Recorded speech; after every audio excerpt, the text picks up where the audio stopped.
Selamat pagi, salam sejahtera dalam kasih Tuhan Yesus Kristus. Oleh kemurahan Tuhan, kita boleh ada di dalam rumah Tuhan, boleh menikmati kasih sayang Tuhan. Di tengah-tengah kita harus memperingati kematian Yesus di atas kayu salib.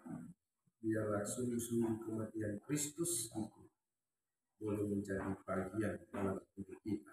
Sehingga kita bukan hanya memandang, bukan hanya melihat, tetapi kalau kita juga merasakan apa yang dirasakan Kristus itu sendiri, maka itu yang akan menjadi bagian terbaik kita. Sebab dari awalnya Tuhan menciptakan manusia itu serupa menurut gambar dan peta Allah. Dan ini adalah pergumulan kita semua, apalagi pada hari-hari terakhir ini, di mana Tuhan akan mengizinkan segala sesuatu itu boleh datang dan untuk menguji iman kita kepada Tuhan. Dia akan mengizinkan begitu banyak penderitaan, dia akan mengizinkan begitu banyak pergumulan. Tapi saya percaya setiap orang yang sungguh-sungguh dengan Tuhan, dia tidak akan pernah kalah. Walaupun 1.000, 10.000, bahkan banyak orang akan mengalami kekalahan, kemunduran. Ada yang mengalami kandaslah iman mereka, kata Alkitab.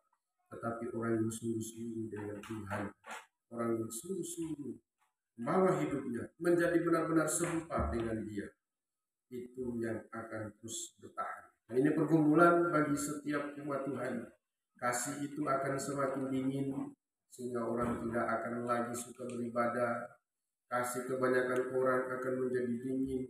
Bahkan di dalam firman Tuhan juga dikatakan akan mementingkan diri sendiri, akan menjadi hamba uang, tidak tahu berterima kasih, sampai begitu ada 18 dosa, sampai di sana ada dusta, dan itu akan terjadi keadaan manusia pada akhir zaman. Dan inilah pergumulan kita sebenarnya, sebab Tuhan juga menuntut kita untuk menjadi serupa dengan gambaran anaknya. Dalam pergumulan, di dalam penderitaan, di dalam aniaya, tetapi juga sampai ke dalam kemuliaan. Di mana kemuliaan ini akan menjadi kemuliaan yang sungguh-sungguh kita dapati dengan pembayaran harga. Orang pun mengatakan kalau kesuksesan itu datang dengan instan, maka dia pun akan berlalu dengan mudah. Tetapi kalau kesuksesan itu dikerjakan dari awal, dari nol, orang mengatakan dikerjakan dari nol, maka itulah kesuksesan yang sungguh-sungguh berkesan. Sehingga setiap umat Tuhan yang hari ini, saya kira kita setiap umat percaya mengikut Kristus merayakan kematiannya, memperingati kematian Yesus di atas kayu salib. Tetapi benar-benarkah itu menjadi bagian dalam hidup kita?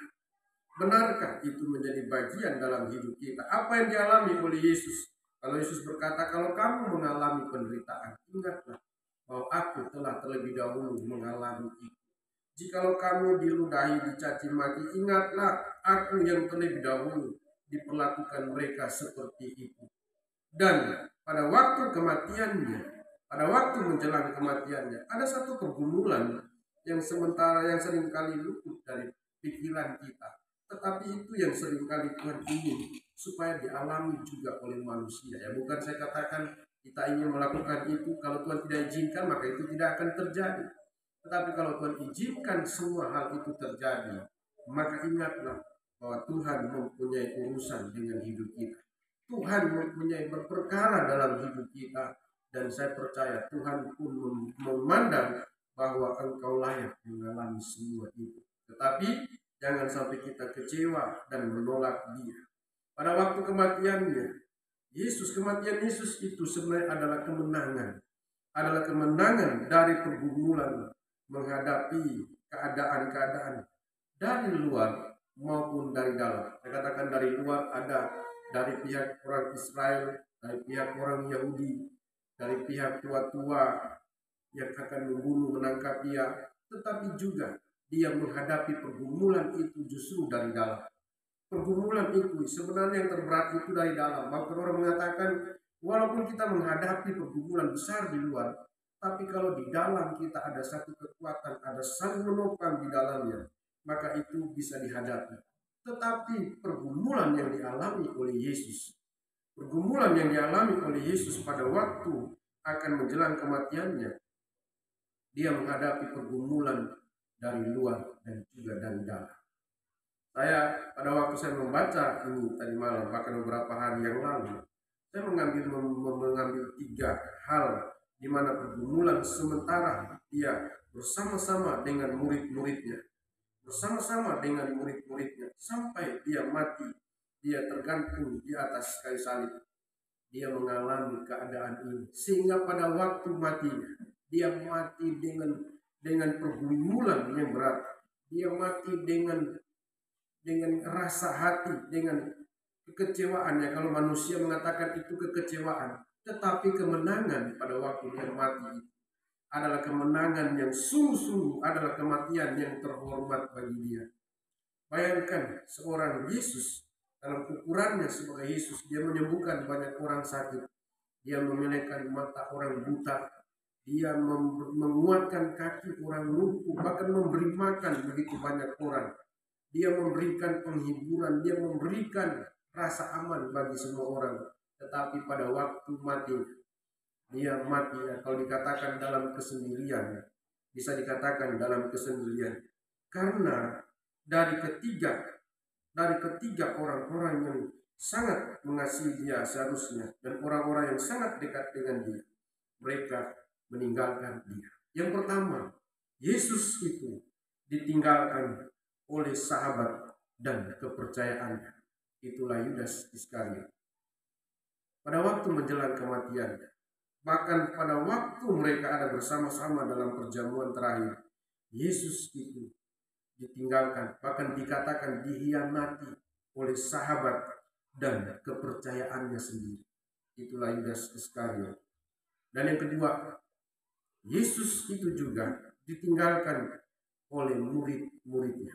Semua murid-muridnya meninggalkan dia. Bahkan ada yang dikatakan seorang muda yang lari dengan telanjang untuk meninggalkan. Pada waktu dia meninggalkan Yesus, dia dia tidak sempat memperhatikan apa yang dipakainya, sehingga dia lari dengan telanjang.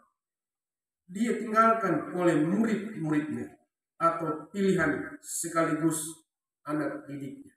Ya, nanti kita akan jelaskan ini bagaimana perasaan pada waktu itu. Dan yang ketiga, Yesus ditinggalkan oleh Bapa. Pada waktu dia berkata, Eloi, Eloi, lama sabachthani. Bapakku, Bapakku, mengapa engkau meninggalkan aku? Jadi ketiga ini, Bapa ini adalah pribadi yang mengutus dan menjaminnya. Seorang yang diutus dan orang yang seperti duta besar itu adalah orang yang dijamin oleh orang yang mengutusnya. Tetapi pada waktu Yesus menghadapi kematiannya, justru pada waktu dia harus menghadapi maut, harus menghadapi kematian. Pada waktu saya beberapa kali melihat orang yang hampir mati, bahkan orang-orang itu pun membutuhkan penopang. Bahkan paling tidak dia akan butuh. Orang mengatakan diserahkan, doa penyerahan. Tetapi apa yang dialami oleh Yesus, justru dia berkata, Bapakku, Bapakku, mengapa engkau meninggalkan aku? Itulah pergumulan yang dialami oleh Yesus. Kalau hanya menghadapi orang-orang yang menangkap dia, meludahi dia, atau orang yang mencambuk dia, saya kira Yesus datang untuk itu. Tetapi pergumulan yang lebih besar dan lebih berat daripada itu, bagaimana orang-orang dari lingkungan dalamnya. Itulah orang sahabatnya dan kepercayaannya dan pilihan sekaligus anak didiknya yang seharusnya apa yang diturunkan oleh Yesus sebagai gurunya, mereka pasti akan mempelajari itu. Lalu pada waktu muridnya itu atau anak didiknya itu melakukan satu hal, maka orang akan berkata, itu yang diajarkan gurunya kepada dia.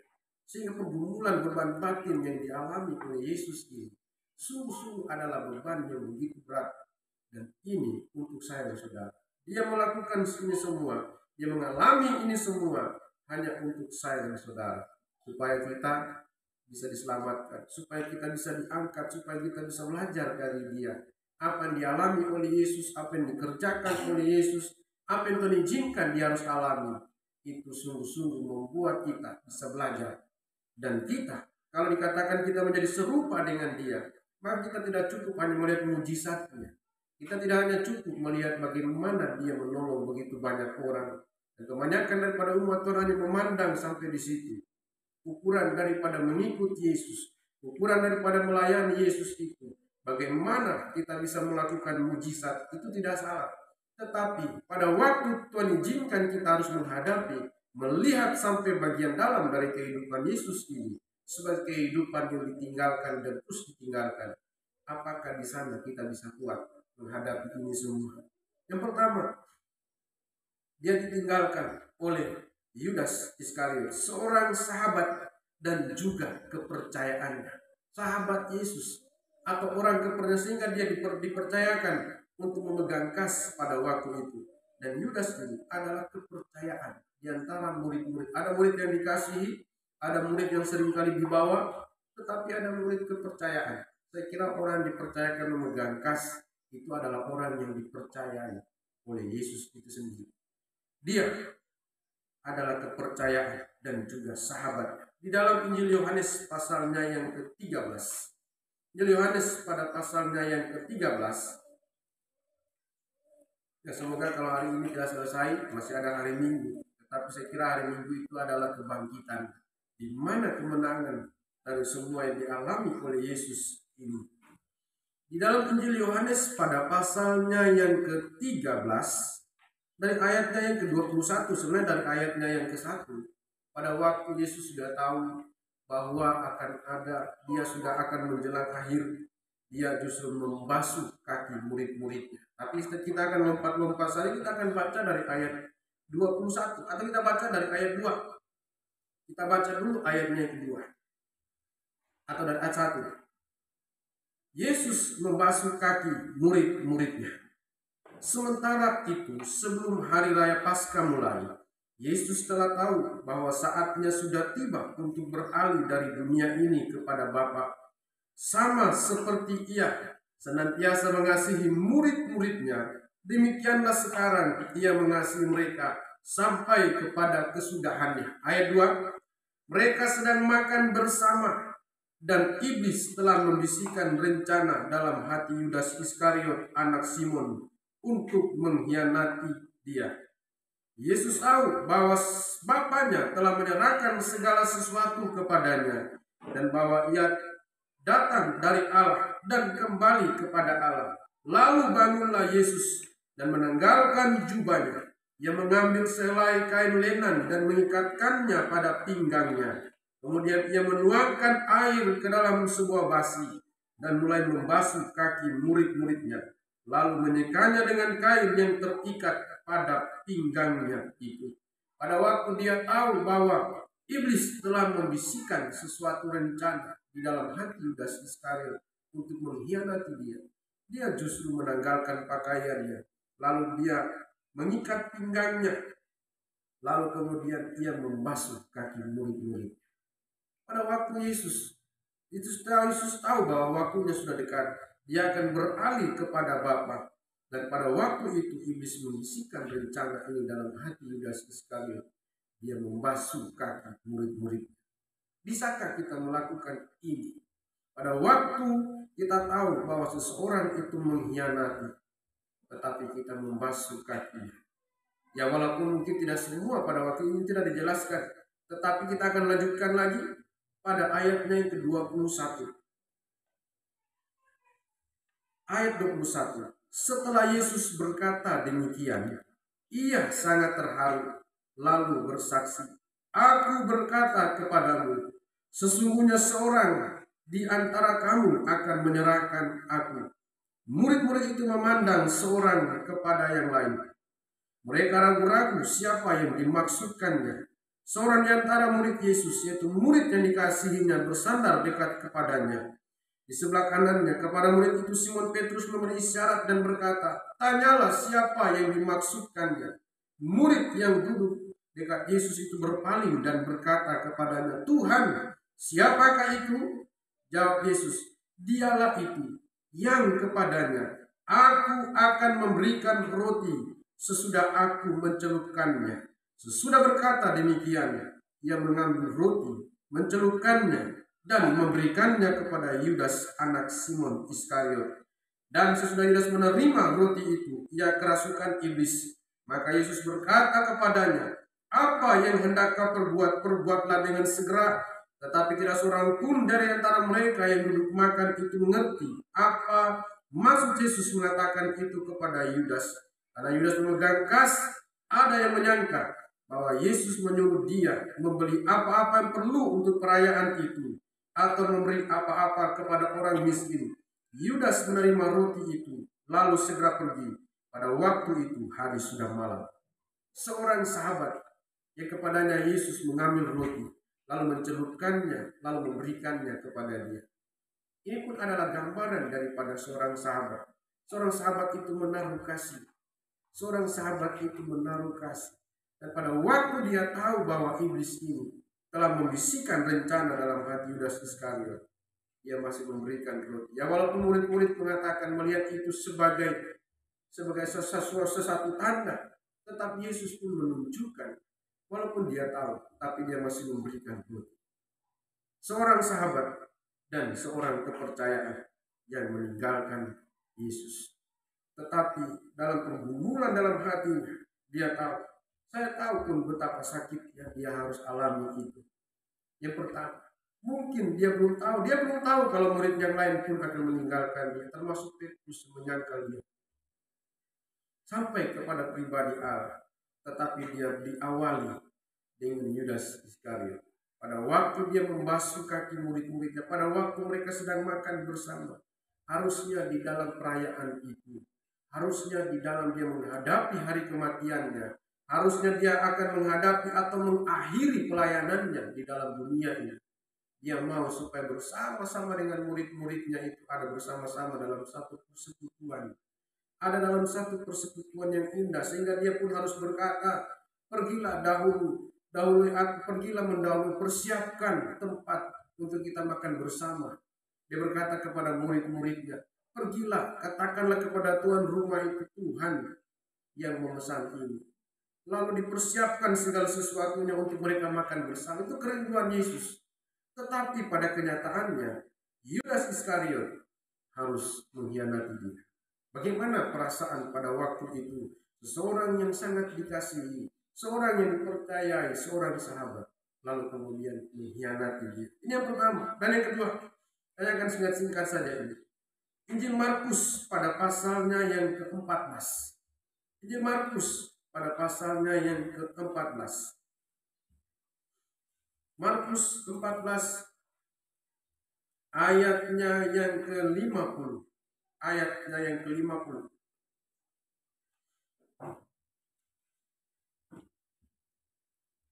Pada waktu Yesus ditangkap. Tadi pada waktu Yesus ada bersama-sama makan bersama-sama dengan murid-muridnya. Lalu dia mulai membasuh kaki murid-murid. Lalu Yudas Iskariot ini pergi. Dan yang kedua, dia ditinggalkan oleh murid-muridnya. Pada waktu itu Yesus ditangkap. Ayat 50 kita baca terlebih dahulu. Lalu semua murid itu meninggalkan dia dan melarikan diri. Ada seorang muda yang pada waktu itu hanya memakai sehelai kain lenan untuk menutup badannya, mengikuti dia. Mereka hendak menangkapnya, tetapi ia melepaskan kainnya dan lari dengan telanjang. Tadi hanya murid yang dipercaya, itulah Yudas. Tetapi pada waktu dia ditangkap, bahkan semua murid-murid ini meninggalkan dia. Lalu semua murid itu meninggalkan dia dan melarikan diri.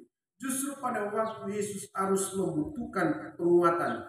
Dan dia sebagai manusia, dia pasti butuh penguatan, dia pasti butuh dukungan, dia pasti butuh orang-orang yang bisa menghibur dia. Walaupun dia tahu kesudahan daripada pelayanan dan itu segera berakhir, tapi dia justru butuhkan di sana.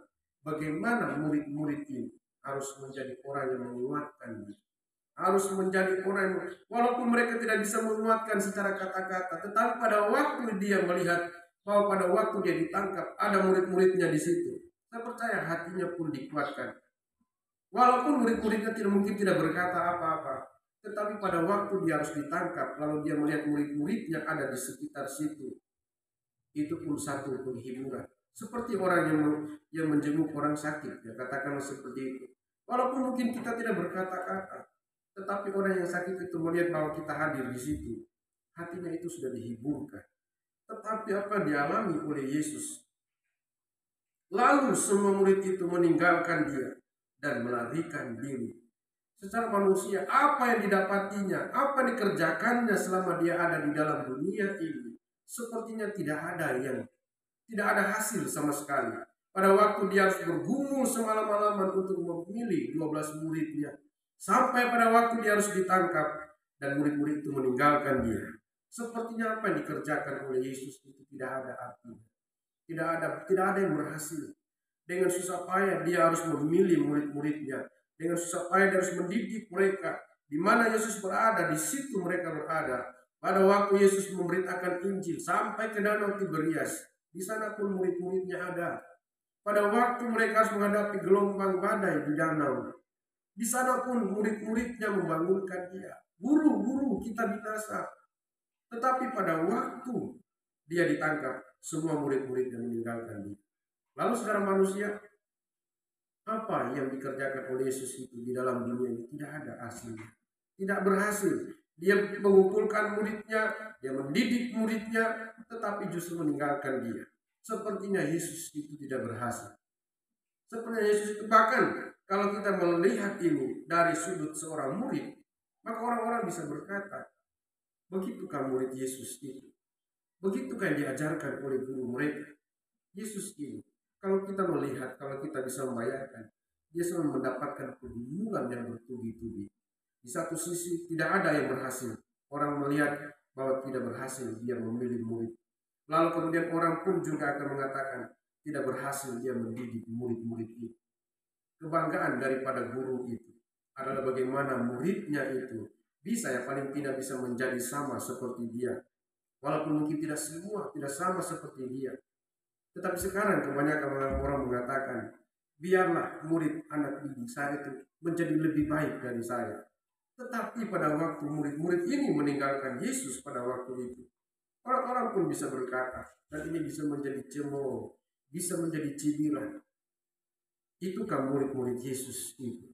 Mereka meninggalkan gurunya pada waktu dia sementara membutuhkan penguatan, membutuhkan pendampingan, atau paling tidak membutuhkan penghiburan pada waktu dia melihat murid-muridnya.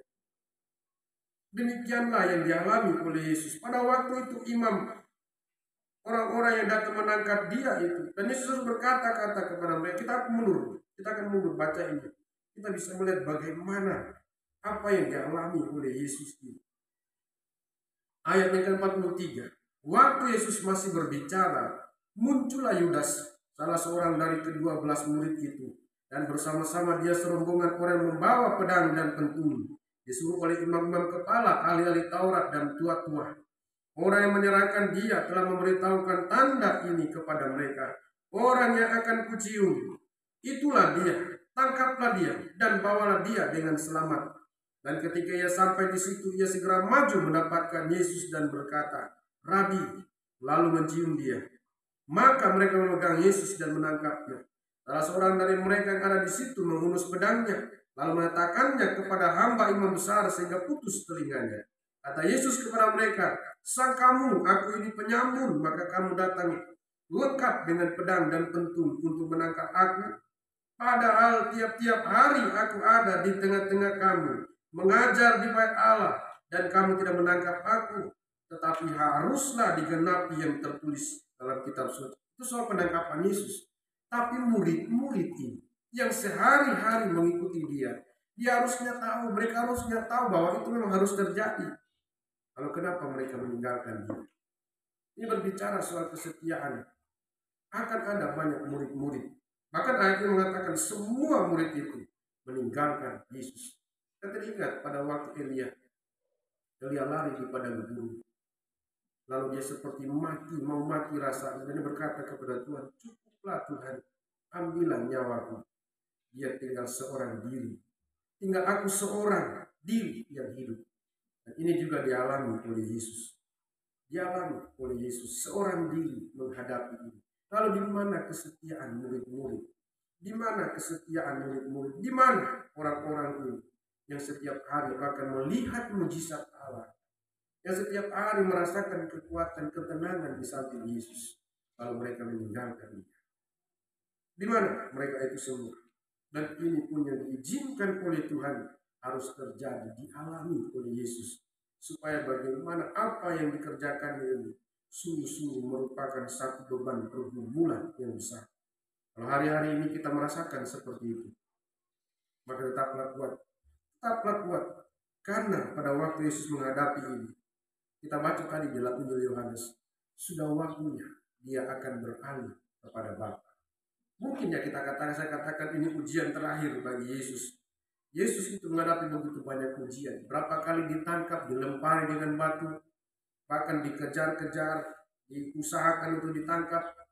Tetapi pergumulan terakhir, Ia harus menghadapi dari murid-muridnya, dari orang kepercayaannya. Bahkan yang ketiga, Dia harus hadapi dari pihak Tuhan. Di dalam Injil Markus pasalnya yang ke-15. Markus pasalnya yang ke-15, ayatnya yang ke-34. Markus pasal 15 ayat 34.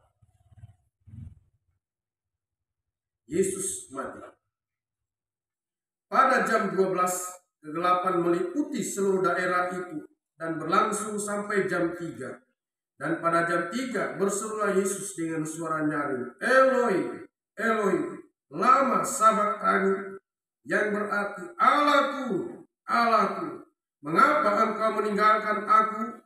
Mendengar itu beberapa orang yang berdiri di situ berkata, lihat, yang memanggil Elia.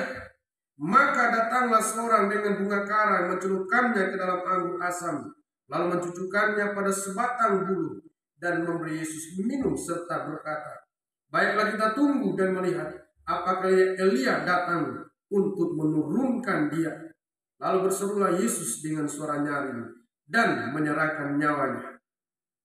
Pada waktu yang ketiga, Yesus ini sepertinya ditinggalkan oleh Bapa.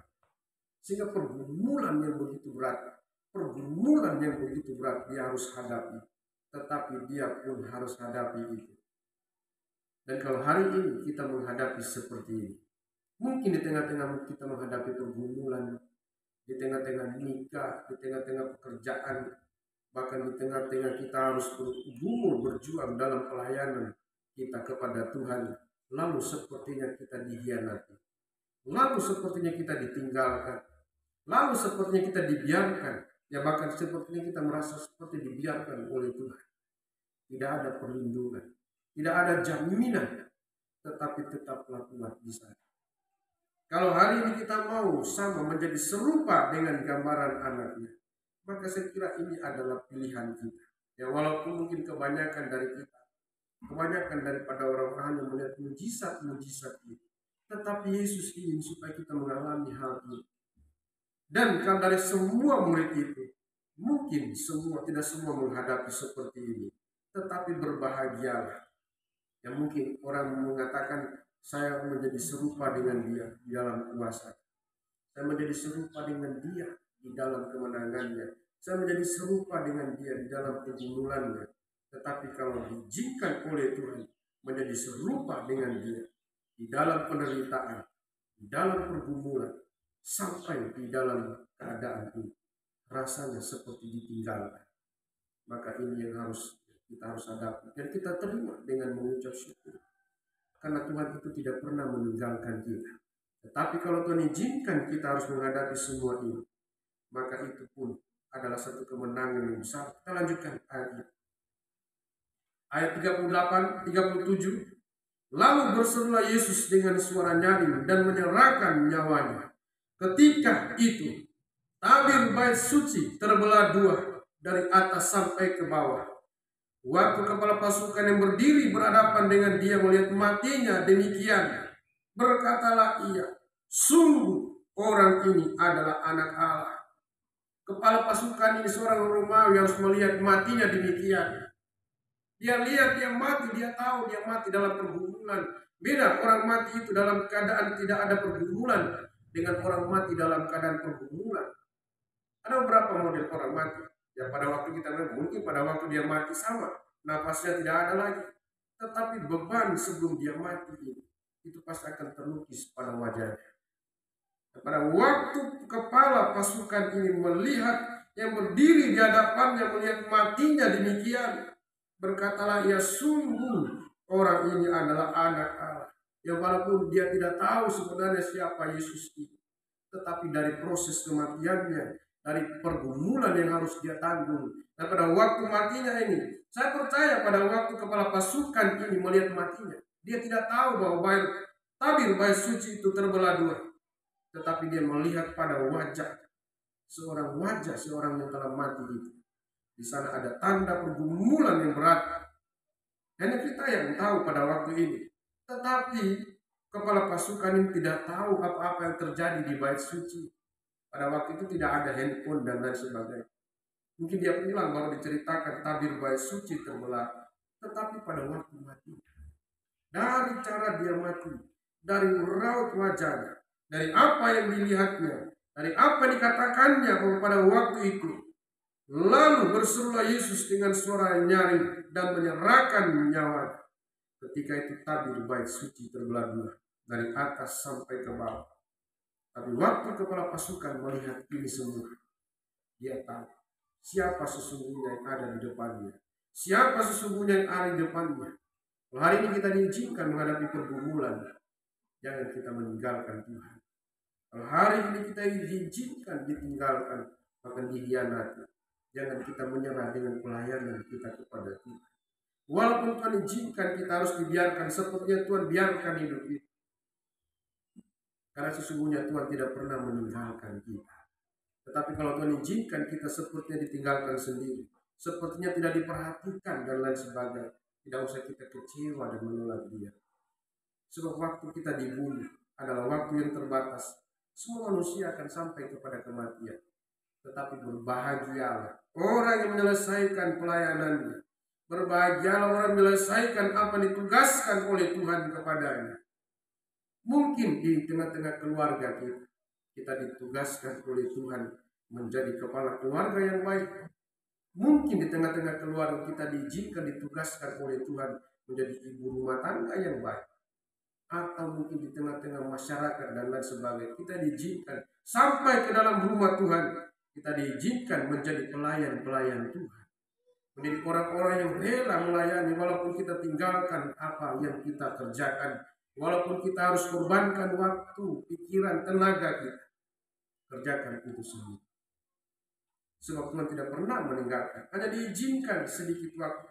Orang-orang yang akan melihat pada waktu matinya, waktu kepala pasukan yang berdiri di hadapan melihat dia, melihat matinya demikian, berkatalah Yesus, orang ini adalah anak Allah. Berbahagialah. Saya mengatakan kepada kita semua, pada waktu mati kita, orang-orang berlaku dia. Mungkin hari ini kita tidak diperhatikan, tidak usah kita kecewa. Hari ini mungkin kita dibiarkan, tidak usah kita membalas. Hari ini mungkin kita tidak hiraukan. Tidak usah kita pusing dengan itu. Tapi pusinglah bagaimana kita mempertahankan pelayanan kita di hadapan Tuhan. Pusinglah bagaimana kita harus mempertahankan komitmen kita di hadapan Tuhan. Itu yang terpenting.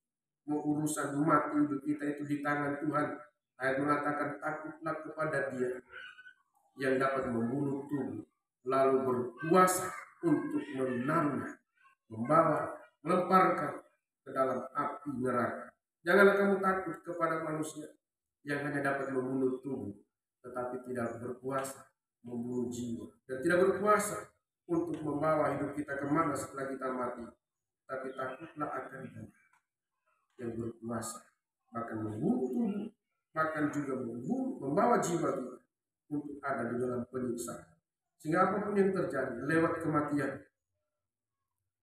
kematian Yesus yang kita peringati hari ini, mari kita membawa hidup kita sungguh-sungguh kuat, sungguh-sungguh setia, Walaupun pergumulan dari luar, pergumulan dari dalam, seringkali kita hadapi. Saya tidak tahu pergumulan saudara, tetapi yang saya tahu bahwa setiap kita mempunyai pergumulan, siapapun dia, baik itu pergumulan dari luar maupun pergumulan dari dalam, baik dari dalam pribadi kita masing-masing maupun dari lingkungan keluarga kita, dari lingkungan rumah tangga kita.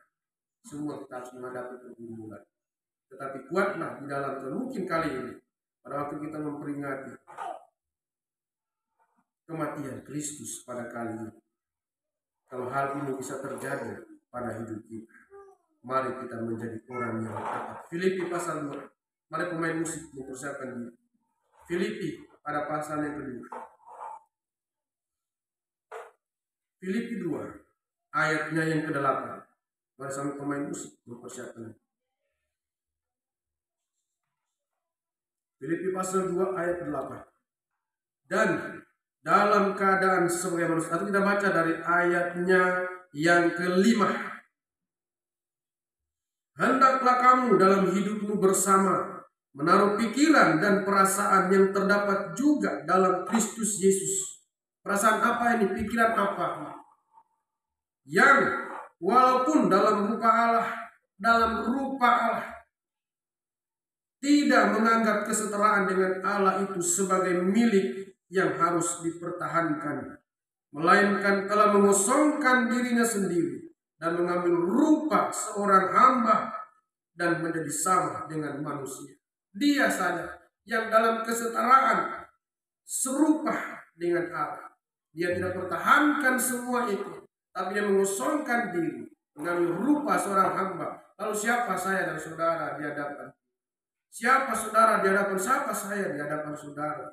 Lalu siapa kita di hadapan Tuhan? Apakah kita harus menjadi orang yang sombong? Apa kita harus menjadi orang yang merasa diri kuat? Tidak.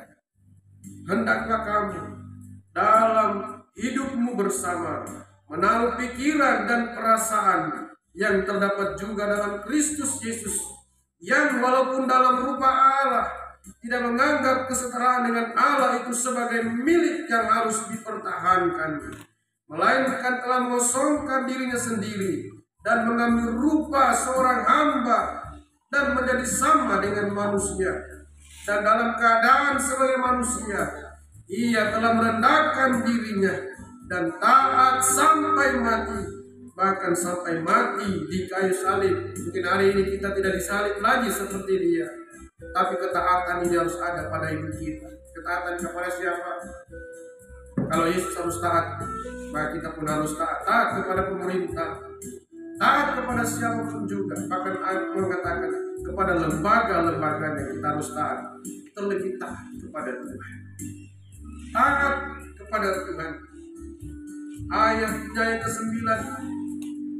Itulah sebabnya Allah sangat meninggikan dia. Tidak usah takut menjadi taat. Tidak usah takut apapun yang terjadi. Urusan kita itu hanya taat. Kalau kita mati dalam ketaatan, maka urusan kita setelah kita mati itu ada di tangan Tuhan. Sekarang lakukan ketaatan itu. Kerjakan segala sesuatu dalam ketaatan. Apapun yang terjadi, apapun yang menjadi risiko, yang seperti kesaksian, bahkan walaupun maut risikonya, tetaplah taat. Kerjakan keselamatan itu. Kerjakan apa yang sudah ditaruh oleh Tuhan dalam hidup kita. Layani dengan sungguh. Layani dengan sungguh.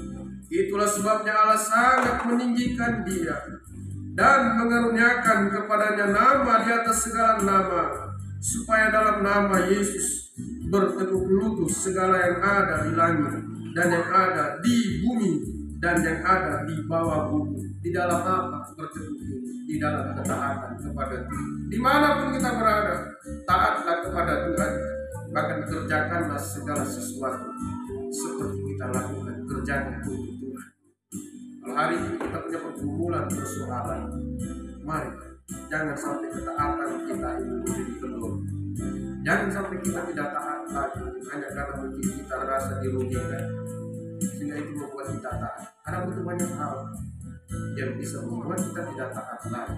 Ketakutan, ancaman, tetapi sungguh kalau kita hidup dalam ketaatan, supaya dalam nama Yesus bertekuk lutut segala yang ada di langit dan yang ada di atas bumi dan yang ada di bawah bumi, dan segala lidah mengaku Yesus Kristus adalah Tuhan, bagi kemuliaan Allah.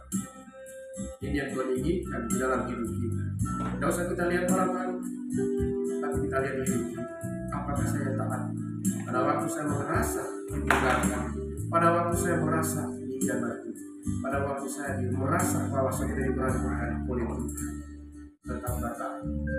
Mari sama-sama kita bangkit berdiri.